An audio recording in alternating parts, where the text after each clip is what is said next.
que você acha do Supremo? Tem algum jeito de controlar? Se você acha que eles estão excedendo, eu acho que todo mundo está vendo o que está acontecendo. A gente fez um programa aqui sobre o Master, né, sobre as ligações e tal. O que você tem para falar sobre isso? Eu sou o único pré-candidato que fala de todo o problema que envolve o Supremo. Exato. O único. Para ser justo, o Zema não fala de todo o problema, mas ele fala também do problema. Ele tá inclusive, comprando uma briga aí com o Gilmar. Tá, e eu acho bacana. É útil ele falar também. É que o problema é que quando o problema envolve os Bolsonaro, o Zema some. É o intocável do Zema, o Bolsonaro. Flávio Bolsonaro fez um acordo com o Xandão e com o Alcolumbre pra tirar a CPI do Banco Master e votar a dosimetria. Cadê aí a galera? Cadê o videozinho de IA? Tem que bater no Flávio. A Operação Lava Jato foi destruída e o STF só tem todo esse poder porque os Bolsonaro, por conta do Flávio, do problema da rachadinha que envolvia o Flávio, fizeram acordos com o STF. Fizeram as nomeações, destruíram o CPI da Lava Toga. O Bolsonaro vetou o fim das decisões monocráticas que passou na Câmara e no Senado.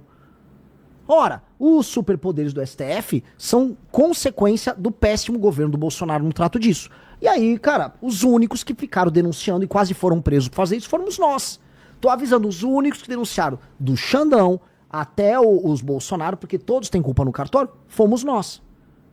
Então, e eu tô denunciando até hoje. Fizemos 4 manifestações pedindo a cabeça de ministro do STF, pedindo prisão de ministro do STF agora.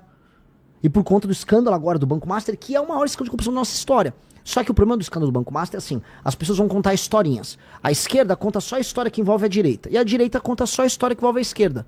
Então eu queria pedir pra todo mundo, vamos contar a história toda? Vamos contar que boa parte do crescimento do Banco Master aconteceu durante o governo Bolsonaro. Que houve MP que passou durante o governo do Bolsonaro, do senhor João Roma, que beneficiava as empresas que faziam crédito consignado. Dentre elas o próprio Banco Master que vivia de crédito cesta. E que isso passou durante o governo Bolsonaro. E que por coincidência o governo Bolsonaro, tanto o Bolsonaro quanto o Tarcísio, receberam doações do Fabiano Zettel. E depois o Tanuri, que é o sócio oculto do Banco Master, tanto no Paraná do senhor Ratinho, quanto em São Paulo do senhor Tarcísio, participaram de operações de privatizações estranhíssimas, que terminaram turbinando o caixa do Banco Master. Tudo isso público notório, não é minha opinião.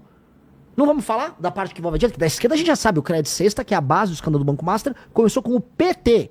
E o PT quer acabar. Só que envolve também o Centrão, envolve o mapa do Alcolumbre, que enterrou junto com o Flávio Bolsonaro, com o governo, com todo mundo, com o STF, a CPI do Master. Ficar falando só de parte, não, eu vou contar aqui, vou contar o que você não sabe. É muito legal pra você agradar o bolsonarista e o petista. A turma de esquerda também tem os dossiês do Banco Master deles em que o Lula não existe, que o Guido Mantega com o contrato dele, que na verdade só estavam prestando consultoria. Porra, cara, isso é picaretagem. Não dá você ficar contando a história, a meia história só pra você agradar uma bolha. Por isso que a gente tem essa história de polarização. Porque o eleitor tá como um mongoloide, um retardado. Então assim, você é de direita? Sim, eu odeio o comunismo.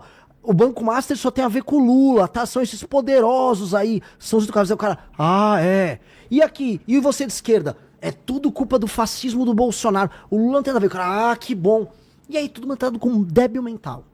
Então vamos falar todo mundo, de todos os envolvidos nessa história, temos que ser sincero. Isso aqui não falam, cara. Dos que estão, tem até aí o pessoal aí na tela, dos que falam do Banco Master só tem eu e o Zema. Eu e o Zema. E eu conto a história toda. E vai rolar delação, você acha? A questão é assim, vão homologar a delação? Como funciona? Precisa homologar a delação. Se não, não vale nada. Putz. Só que tem uma fila de delações. Tem a delação do Vorcaro, do Fabiano Zettel, do ex-presidente do BRB. Tem essa pressão pela delação. E tem hoje um ministro do STF, agora eu vou ser sincero, nomeação do Bolsonaro, que se provou no começo ruim, mas hoje muito boa, que é o André Mendonça, que vem se comportando de maneira republicana. E o André Mendonça tá sendo republicano nisso. E ele tem que ter o apoio para levar à frente a delação. Porque tá todo mundo com medo. Se a delação do Vorcaro vem, se a delação do Vorcaro sobe pro STF, o STF cai. É isso, não só o STF. Boa parte dos presidentes de partido caem. Boa parte de governadores caem. Se explicar a relação do Tanuri com o que aconteceu na Sabesp Nemar em São Paulo, do Crédito Sexta com o PT da Bahia, acho que é Copel lá no Paraná com o Ratinho, que inclusive a galera do MBL lá do Paraná, Pedro Deirô, Bertolucci, descobriu tudo, junto com o Metrópolis. A nossa equipe fez pesquisa e o Metrópolis também descobriu, o Estadão descobriu, a gente fez parte ali das investigações. Pois bem, nós fizemos o estrampo. Temos que descobrir. O Ratinho viu que a casa caiu dele, ele até tirou a candidatura. Pois é. Não é lógico, ia ter que explicar em público por que a família dele tinha sociedade com a turma ligada ao Master e com a própria turma do JBS, que a JBS Friboi também tá nesse esquema. Então a real é essa. A real que, assim, todo mundo quer contar a história pela metade, a gente tem que contar a história inteira. E o que significa o que aconteceu com o Messias aí, que rejeitaram? Qual é o recado que... São muitos recados. O recado, vou dar um exemplo, um recado. O recado de uma ala do STF, de que o Lula tá ficando hiperpoderoso e que vai ter que sentar e conversar. A gente sabe que o Alexandre de Moraes não queria o Messias. Por quê? Por quê? Porque são alas. O Lula tá fazendo um bloco dele. Você tem o STF não é todo coeso. O Alexandre de Moraes, muita gente fala, ele é de esquerda, ele não é de esquerda. O Alexandre de Moraes dava aula na minha faculdade, conheço ele de sala de aula. Ele nunca foi de esquerda. Ele ficou de esquerda por uma conjuntura. Uma conjuntura de poder, de briga com o Bolsonaro. Esses caras mudam de lado o tempo todo, fazem alianças diferentes. E o Lula, ele quer ter o domínio do STF. O Zé Dirceu já vinha falando, esse primeiro governo, isso aqui é um recado pra todo mundo, até pra quem não gosta de mim. Zé Dirceu avisou, o primeiro governo Lula, a gente vai sofrer, o Congresso não é nosso, mas a gente vai fazer as nomeações, a gente vai fazer o trabalho. O que ele tá querendo dizer? No fundo, ele não falou literal, mas a gente entende, o Zé Dirceu é um homem inteligentíssimo. Vamos ganhar a eleição, vamos fazer as nomeações com o STF, porque com o STF na nossa mão, a gente vai pra cima do Congresso, pegar a roubalheira das emendas. Pegou a roubalheira das emendas, não é que o PT agora é contra a corrupção, é que o PT quer ficar com uma faca no pescoço do Congresso, e aí o Congresso se torna a base do PT. Acaba com o orçamento secreto, que é uma coisa que precisa acabar, e aí com base nisso o presidente da República ele passa a controlar novamente como faziam na época do mensalão e do petrolão. Aí o governo determina quem recebe emenda, quem recebe contrato, quem pega um ministério, que é o que o PT quer fazer de volta no próximo mandato do Lula. Este é o plano do Zé Dirceu. E aí, isso irrita alas do STF, porque não necessariamente eles concordam. Não concordam com o método, não concordam em perder poder, em ficar minoritário.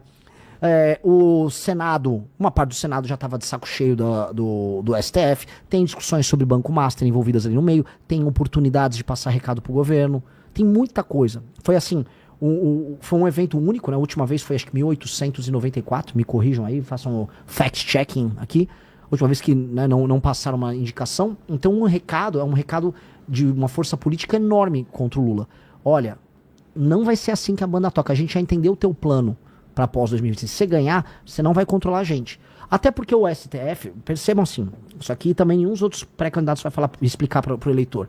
O Flávio Dino, ele tá investigando, e não é de hoje, as emendas dos principais líderes partidários do Brasil. Essas emendas, são as emendas do orçamento secreto, quase todas envolvem crime. Quase todas. E aí, o que ele fez? Não só ele, né? Assim, há uma inteligência nisso. Estão roubando, vamos investigar. Vamos jogar que vai estar todo mundo na nossa mão. Pegaram, já teve operação com o Arthur Lira, que foi presidente da Câmara. Ninguém entra no orçamento secreto impunemente. Primeiro que o deputado escolhe. Tem os deputados que estão no orçamento secreto e os que não estão. Os que estão sabem que é secreto. E sabem que a destinação, você consegue, vamos dizer, trabalhar sem muita fiscalização. If you know what I mean, a pessoa que está vendo, se me entende. E aí, com base nisso, né, um escândalo de corrupção acontece. Tanto que, percebemos, as eleições de 2024 foram eleições que, de acordo com os relatos locais, tiveram muita compra de voto, que é caixa 2. Então tudo isso abastece o sistema corrupto. Flávio Dino, portanto, ele tem na mão boa parte dos parlamentares e presidentes de partido no Brasil. E isso é poder. E o Flávio Dino é do bloco do Lula.